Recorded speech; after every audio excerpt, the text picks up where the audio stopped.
was putting or oppressing upon you if you lived in that region.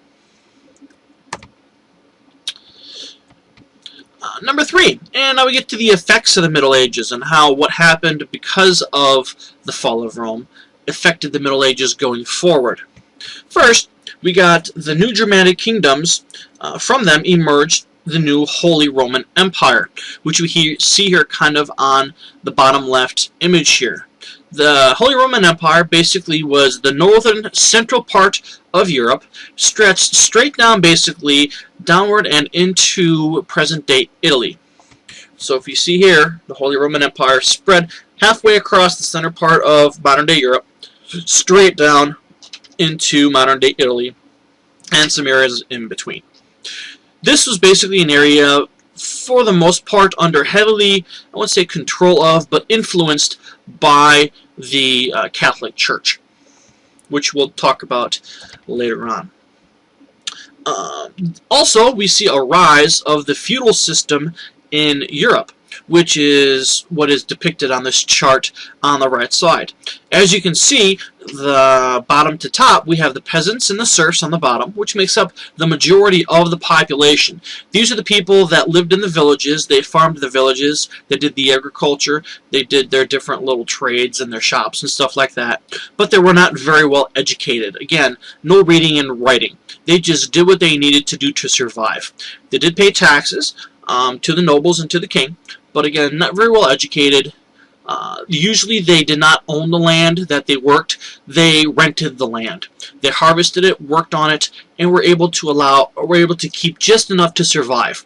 And whatever else was harvested, they'd have to sell to pay for their taxes or give as part of their rent to the landowner. Above the serfs and the peasants were the knights. I like to think of these guys as kind of like the mercenaries of the Middle Ages. They were hired thugs by the nobles in order to keep the peace in the area. A lot of the peasants, part of their taxes was kind of a promise that these knights would help protect them and defend their lands.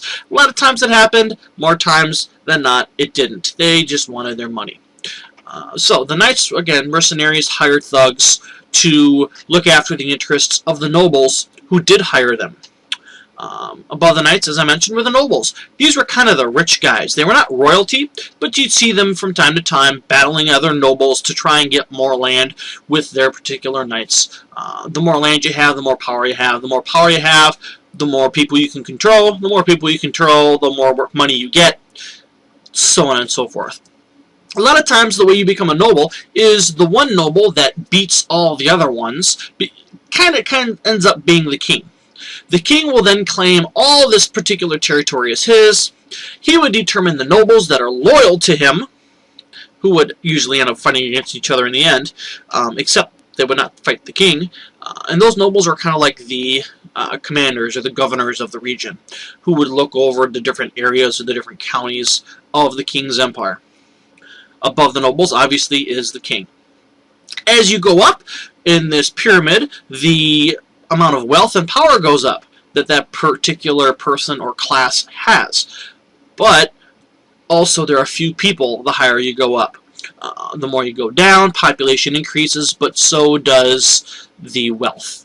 So we kind of have an inverted problem here. The more powerful you are, the rich you are, but the fewer of you there are.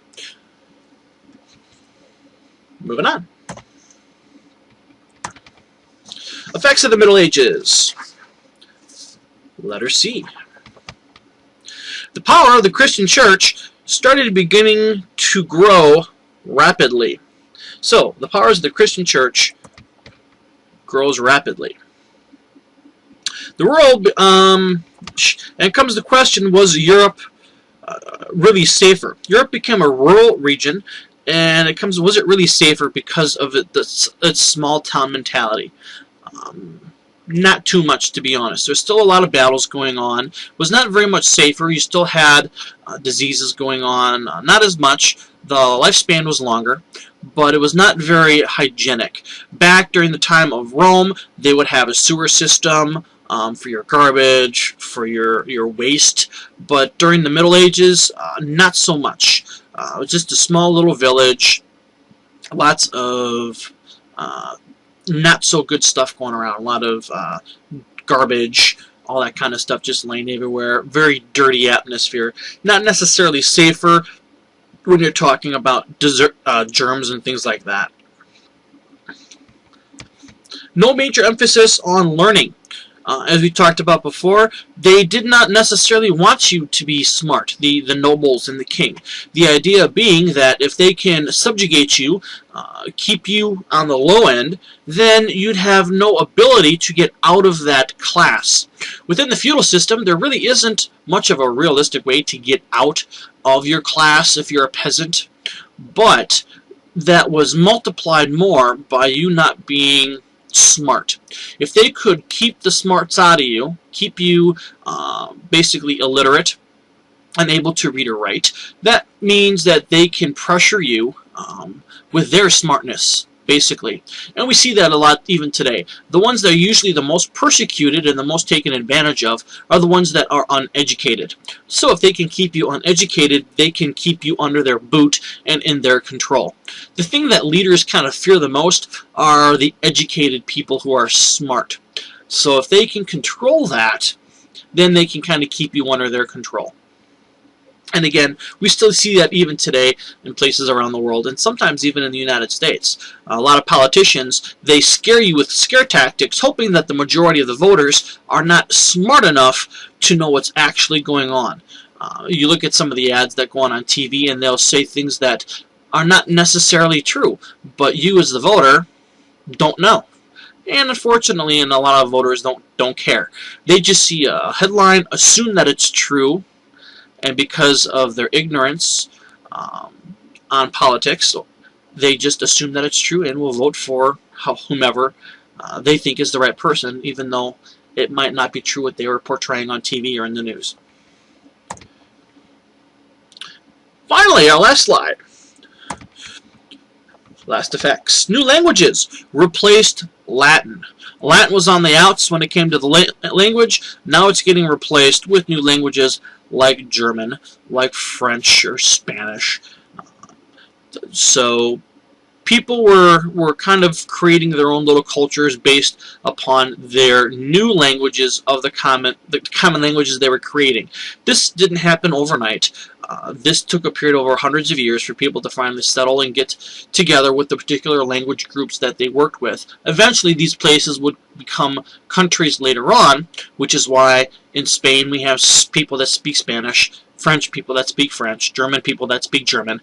As the Germanic and the Latin people were getting together, new languages were created. They eventually separated to create their own comfortable regions where they all spoke the same language. So Latin really isn't too much of a language anymore.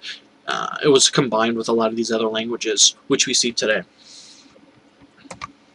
And there were early signs modern European countries started to appear, such as England and France, which we see their little flags down on the bottom there. So, with that, we are done for our first lecture. Again, if you have any questions, please let me know. I'd be more than willing to answer them as soon as I get the opportunity when we find the answer. And with that, I will let you go. And with these final words, continue to be awesome. Have a great day.